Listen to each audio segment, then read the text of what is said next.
Hello mga kadyanan, galing si Sir Mother Chaswang and you are my Chanak! Welcome back to my channel. For today's video, ayan, andito tayo sa bahay and this is the special video for today's video dahil magluluto tayo ng special pero mura at masarap. So, kung alam nyo ang fried noodles, may bago tayong twist na gagamitin doon sa fried noodles. Then, syempre, may twist din. Makakala nila fried noodles lang. Bakla. Hindi basta-basta fried noodles. Kaya, maghanda yung ate ko. Diba? Deserve niya to. Bet niya to, diba? Okay.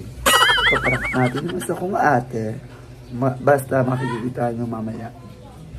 So, wala siya dito. Ako lang ang tao.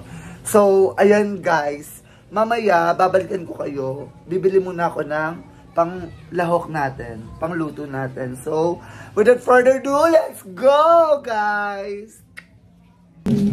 So, ayan. Papunta na kami sa bilihan ng ng fried noodles. So, let's go. Alam nyo ba, guys, may kukwento lang ako about sa nangyari kahapon. Pasakay ako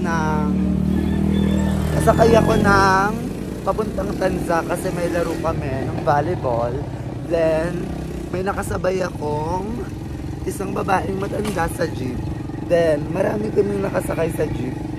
Tapos, si mother, as in matanda na, parang si mama na gano'n. Kaso hindi lang bulag.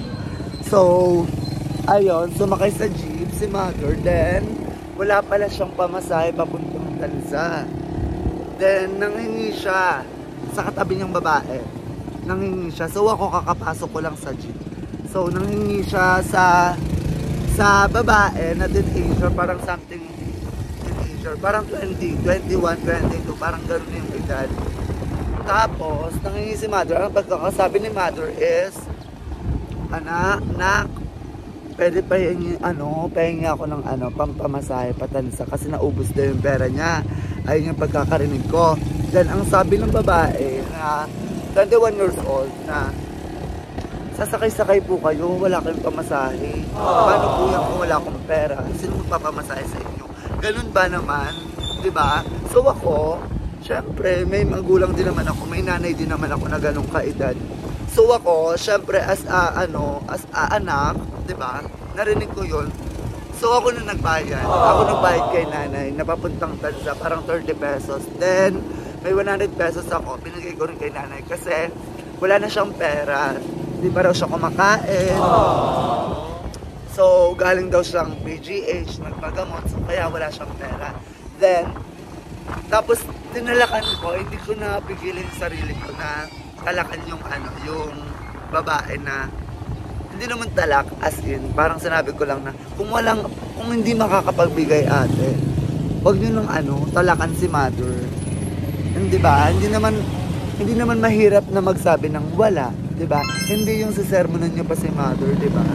So, ayun lang, story time lang tayo. So, lesson learned kapag meron tayong ganun na nakakasabay, nakakasalamuha kapag may nanghihingi, 'di ba? Ano lang ba naman yung nabigyan natin, 'di ba? Bariya para sa atin, pero para sa kanila is malaking tulong na 'yon. So, sa lahat ng nanonood, kapag may ganun kayo nakasalamuha, give, 'di ba? Bigyan nyo kasi hindi naman manghihingi yan para sa wala lang, 'di ba? Meron yung pinagdadaanan, meron yung purpose para manghingi, 'di ba? Malay nyo nagugutom, 'di ba? Or something, 'di ba? Bigyan nyo. So, ayun lang, story time lang, nakasama ko kapon. Shoutout sa iyo, nanay, and I hope na nakauwi ka ng safe and nakakain ka and get well. So, sana makita pa kita ulit. Pag nakasahod ako at tapos nakita kita, mother, bibigyan kita. So, ayun lang, andito na pala ako sa palengke. So, ayan. Tapos ayun pala, sa kay ate girl na 21 years old, ayun. Kapag wala tayong may bigay, sabihin nyo lang na wala, di ba? Hindi naman mahirap magsabi ng ganon. Parang something na wala po eh. Hindi yung pagsasabihan nyo pa or something na masakit na salita yung sasabihin nyo, di ba? So, ayun. Parang naiyak na ako kay nanay. Kasi syempre may nanay din ako. At makananay ako, di ba? So, Ayun lang. Anyways guys, andito na ako sa ano, nagagalit na siya. Hi! Pabila ko toge. Malay na. Award? You're late. Walang toge-toge na dito? Kasi magpa-fried noodles ako, eme-eme. Wala. Doon kayo sa loob. Wala. Wala ang peculiar na. Tara yan, doon daw. So walang toge si mother. Suki kasi namin to. Doon tayo sa kabila. Ito parang... Saan? Saan ka?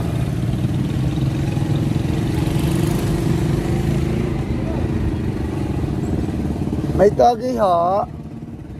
Ay, meron. Bulahaw. So, meron dito si Mother. Toge. Nabili pa. Ay, totoo ba? So, ayan. Meron na tayong siomay. Ay, siomay. Wala pa tayong siomay, pero meron na tayong toge and sile. And maghanda ka, sister. Dahil ito na ang pagbabalik ng isang tiyanak. Charot. So, ayan, may isa na naman tayong mapaprank. So, ayan, nakalimutan natin bumili ng siomay. Siyempre, bibili tayo ng siomay pang partner. Pabili nga. Siomay. Ano siomay? Anong available? Beef tsaka pork. Beef? Magkano yung beef? Parehas lang. Same lang. Sige, beef. Beef na lang, di ba? Para perfect. Nandito ako sa palengke namin. Time check. 1 p.m. 1:26.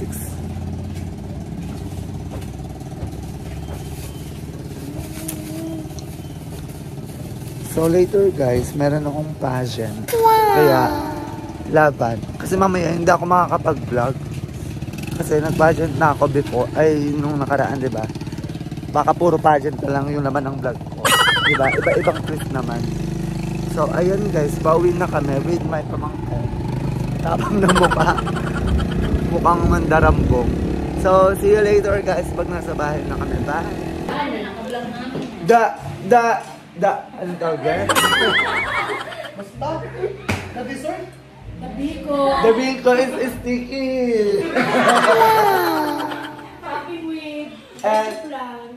Leche plan is so yummy because the ingredients is 1/4 of azúcar and 1/2 of condensada and the milk is so delicious. You know what? And the egg. 1 kilo of salt. And the egg is so very sticky. Hi guys! Ano si Kuya Je? Actually, kakatapos lang magsimba. Pero hindi ako nagsimba. Kasi alam naman nila kung paano ako gumising lagi. Kasi nga, di ba, busy-busy tayo. And mamaya is may Miss Gay ako. Hindi ako pwede.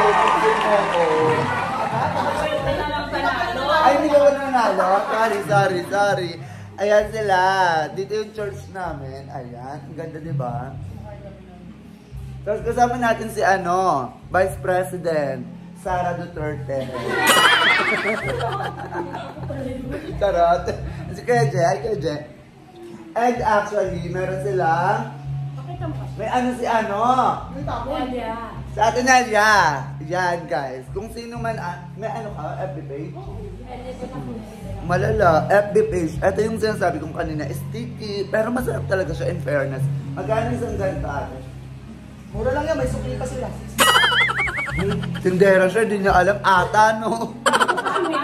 Ay, bago mo. So, 60 biko na may leche plan. Okay. Wow! Sorry ah. So, ayan. Ayan, guys. Order na kayo. Nandyan yung FB page ni Ate Nelia. Ayan. Papakita namin. Ayan yung FB page. Kaya dyan. Sorry. So, ayan yung FB page natin, Nelia. Order na kayo kahit malayo. Pwedeng ipalalamog. Pero sagot nyo. Ipalalamog, di ba? 16 na lang, ipapalalamog nyo pa. Hindi. So, lalo na sa mga taga, trans dito. Yan, malapit lang kayo. So, order na kayo. Masarap to. Para sa mga, At saka nag-ano ka, diba? Nagluluto-luto ka atin, Hella. Yes. Nagluluto-luto, dalawang luto. Luto-luto. Diba, dalawa? So, ayan guys. So, balikan namin kayo mamaya. Sino ka ba? Si Princess pala yan. So, see you later. Bye-bye! Bye! So, ayan guys. Nagluluto na kami ng ano, ayan. Perfect. Ang fried noodles natin. Then, umuulan dito to, okra. Pero laban lang. So, ayan. Nire-ready ng ating fried noodles. Then, ang ating steak o. And, luto na pala ang ating siomay. Wow! Siomay. So, ayan. Ano na namin yan? Dinner na namin. Char. So, ayan. Babalikan namin kayo kapag okay ng ating fried noodles. Bye, everyone! So, ayan guys. Tapos na tayo magluto ng fried noodles. Itong fried noodles na to is pancit canton lang yan. Pancit canton na dalawa. Tapos, 1/4 na toge. Then, isang buo na siomay. So, ito lang. Nilagyan lang ng oyster sauce. Tapos, yung sauce ng pancit canton, ayun na yun. Then, ito is gumawa ng ano to? Chili garlic para sa siomay. Diba? Para ma-feel natin na fried noodles talaga siya. Then, okay na. Pero ang twist natin is, lalagyan natin ng sili ang stick. Wow! Let's go. Ganyan lang. Sili natin. Ito.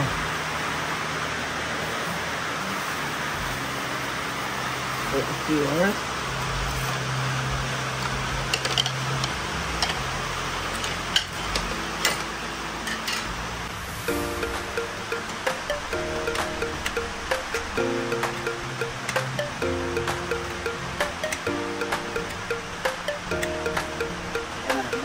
Mamura tayo ni ate.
Go na. So, ito na ang ating specialty. Wow. OMG. Let's eat, guys. So, ayan. Natawagin ko si ate.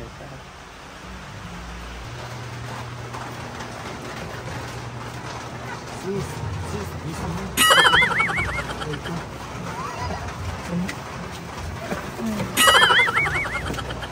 Sama. Kumain ka na.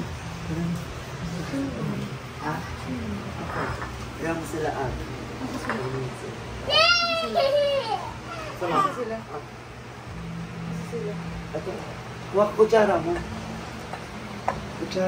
Huwag kutsara mo muna doon. Kaya ko naman. Wait lang, di ka. Bongga. Pansit canton lang to. Fried noodles. Laki pa.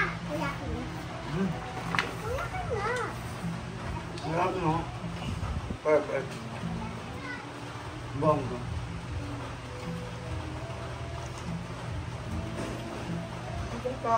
Ha? Bakit? Dito ka pa. Pakunat.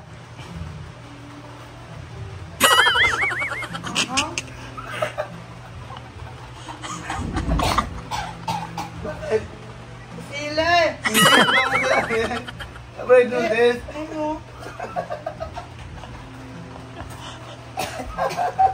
Ano? Sinubwin! Nilagyan mo. Yeah! It's a prank!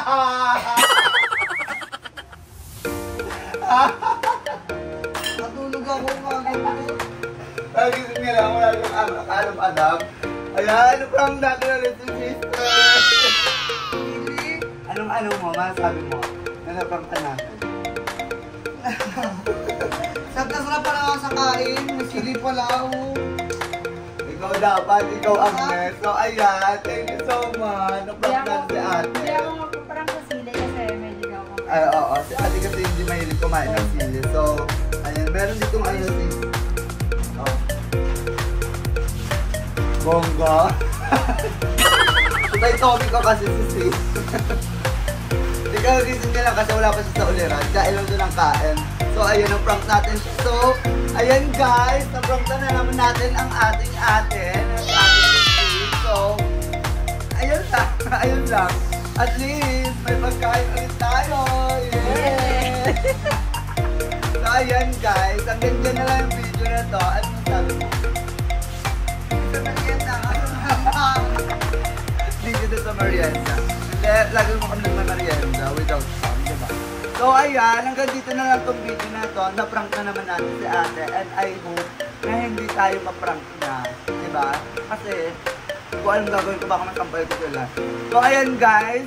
So, thank you sa panonood ng aking video. And don't forget to like, share, comment, and subscribe na YouTube channel, Cha Barde. Okay? Okay. Ito si Cha Barde na lagi nagsasabi. Wak! Wak! Wak! Wak! Bye everyone! Thank you for watching my live. I love you all and see you on my next